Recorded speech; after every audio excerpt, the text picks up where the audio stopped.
दरभंगा पहुंचे गृह रक्षक वाहिनी एवं अग्निशमन सेवाओं के उप निरीक्षक सह समोदेष्टा अरविंद कुमार ठाकुर। वहां गृह रक्षकों के द्वारा उन्हें गार्ड ऑफ ऑनर दिया गया। वहीं प्रमंडलीय समोदेष्टी मनोज कुमार नट ने फुल बुक देकर उनका स्वागत किया। उन्होंने प्रमंडलीय समोदेष्टी एवं जिला समोदेष्टी का निरीक्षण किया और कार्यालय कैंपस में वृक्षारोपण किया। उन्होंने मीडिया से बात करते हुए कहा कि गृह रक्षक सरकार की रीढ़ है।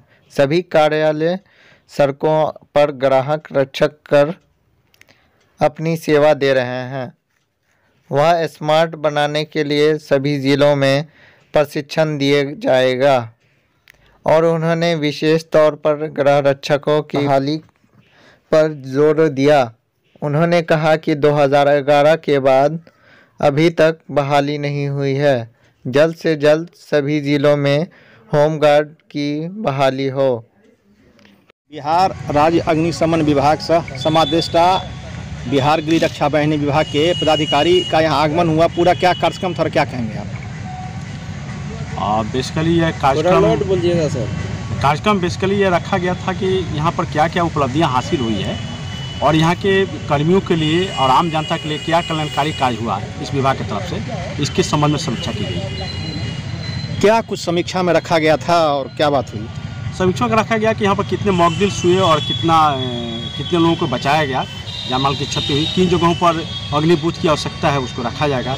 गृह रक्षा वाहिनी में ये हुआ कि इनको ज़्यादा से ज़्यादा चुस्त बनाया जाए ताकि आम जनों में इनका जो है छवि अच्छा हो और ज़्यादा से ज़्यादा ट्रेनिंग कराया गया है। करीब यहाँ पर 70 लोगों को ट्रेनिंग भी कराया गया है और इस तरह से ये कार्यक्रम चला आ रहा है। दूसरा कार्यक्रम यहाँ पर हो रहा है कि हम लोग जो गिरक्षक के बच्चे हैं उनके कल्याणकारी योजना के तहत उनके बच्चों को हम लोग जो है राजमिस्त्री और बढ़ई का कार्य दे रहे हैं और हमारे जो गिरक्षक ट्रेंड है वे उनको ट्रेंड कर रहे हैं। सर, अग्नि से सुरक्षा लोगों को मिले, इसके लिए आम जनों को भी इसकी जानकारी मिलनी चाहिए। इसके लिए आपके विभाग द्वारा क्या कुछ कार्यक्रम होता है? बड़े बृहद पैमाने पर इसका कार्यक्रम क्या है, यह एक कम्युनिटी सेवा है। समुदाय की सेवा होने के नाते हम लोग जो है जन जागरूकता कार्यक्रम के चलते 3 से 71 यहाँ मॉक ड्रिल कराया गया है और नुक्कड़ नाटक का भी प्रोग्राम है और सेमिनार के माध्यम से जिसमें आप भी मीडिया जन भी सब आते हैं, हम लोग ज़्यादा से ज़्यादा प्रचार प्रसार कर रहे हैं। सर, शहर में जो बड़े बड़े शॉपिंग मॉल हैं या बड़े बड़े अपार्टमेंट हैं, बड़ी बड़ी संस्थाएं हैं, उस पर वहाँ क्या होता है और क्या निगरानी है इस अग्निशमन विभाग के द्वारा? अग्निशमन विभाग के द्वारा उससे सतत जो है उसका ऑडिट किया जा रहा है और जिन लोगों को त्रुटि पाई जा रही है उनको लागू करने के लिए कहा जा रहा है। जिनके स्तर से लागू नहीं किया जा रहा है उनको पेनाल्टी का प्रोविजन किया गया है। अभी 2,51,000 रुपया का टैक्स उद्ग्रहण भी किया गया इस संबंध में। किसी प्रकार की समस्या भी अपने अधिकारी के समक्ष रखी है? समस्याएं खास करके यहाँ हम लोग और स्मूथ करने के लिए अपने अधिकारी को ये कर रहे हैं कि जो शहर के मध्य में एक सेंटर बनाने की आवश्यकता है, अग्निशमन सेंटर, ताकि ज़्यादा से ज़्यादा एरिया को कवर अप किया सके, क्योंकि यहाँ पर बहुत सारे सम्भ्रांत नागरिक भी हैं और बिजनेस सेंटर भी है। सर, आम जन से संवाद हो, अधिक जानकारी मिले, इसके लिए कोई योजना है क्या विभाग में?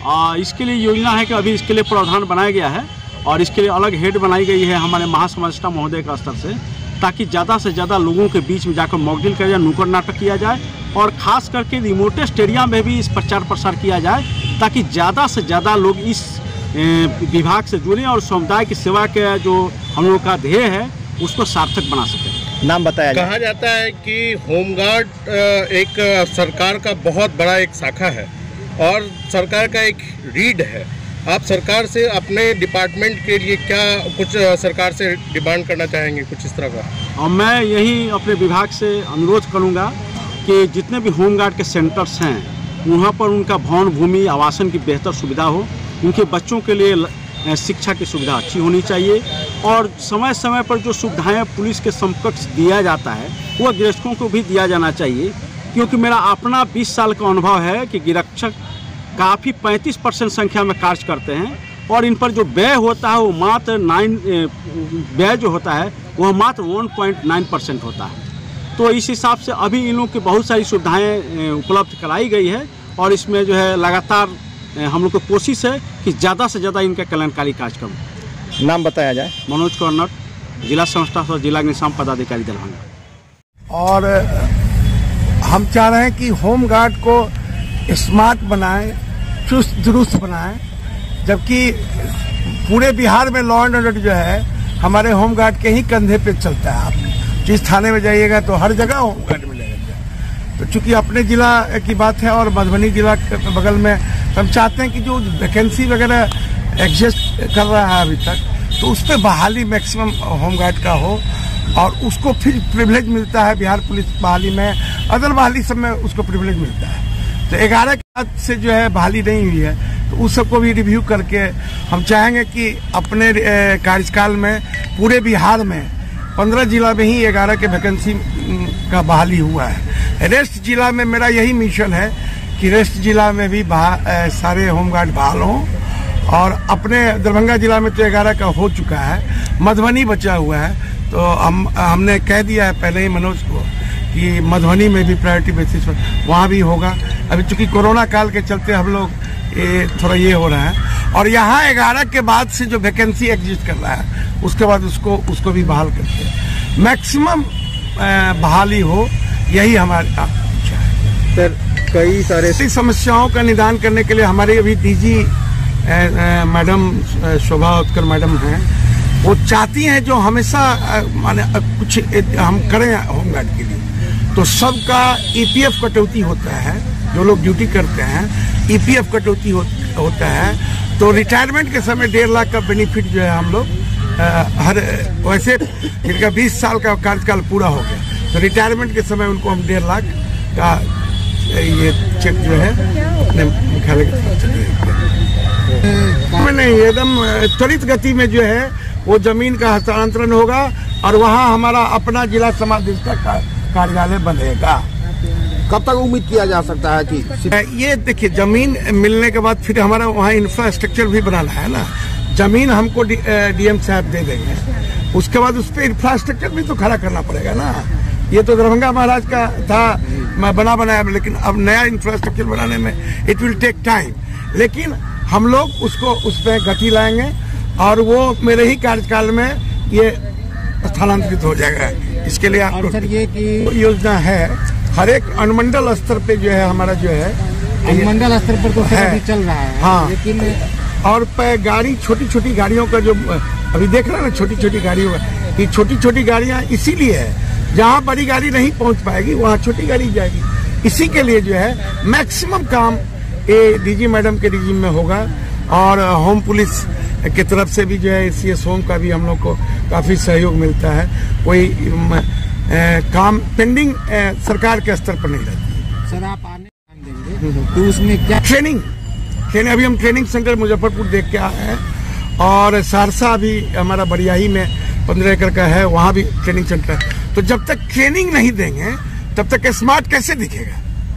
केवल आप उससे लॉ एंड ऑर्डर काम लीजिएगा, उसका पीटी परेड विधिवत हो, टर्न आउट अच्छा हो। सर, दरभंगा भी काफी विकसित, उसके लिए जगह तो स्थान मिलने पर जो है, अगर स्थान मिल जाएगा तो हम लोग ट्रेनिंग सेंटर का भी प्रस्ताव बढ़ा देंगे।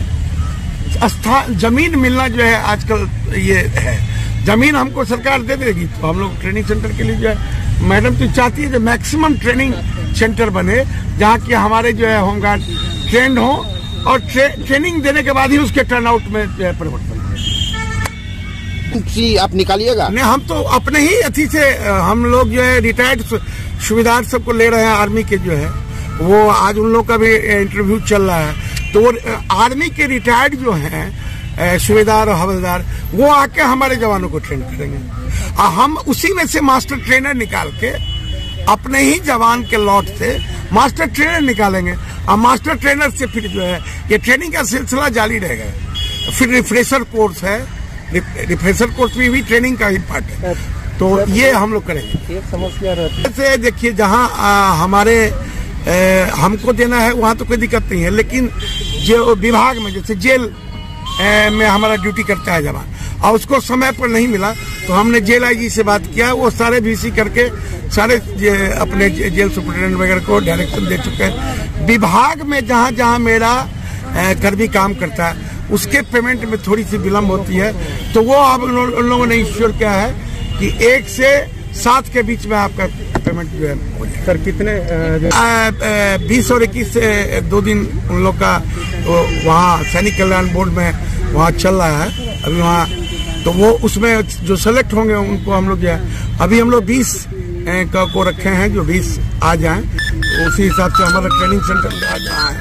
क्या रिटायर्ड सूबेदार हवलदार? हाँ, ये पहली बार हो रहा है, डीजी मैडम के मार्गदर्शन में पहली बार। तो ये कितने आउटडोर के लिए जो है तो हम लोग जैसा एक क्राइटेरिया बनाए हुए हैं कि 40 पे 1 रहना चाहिए, तो उसी हिसाब से जो अन्य मैंने एकदम अभी तो हमारा 2300 के आसपास जो है फायरमैन बहाल होने वाला है।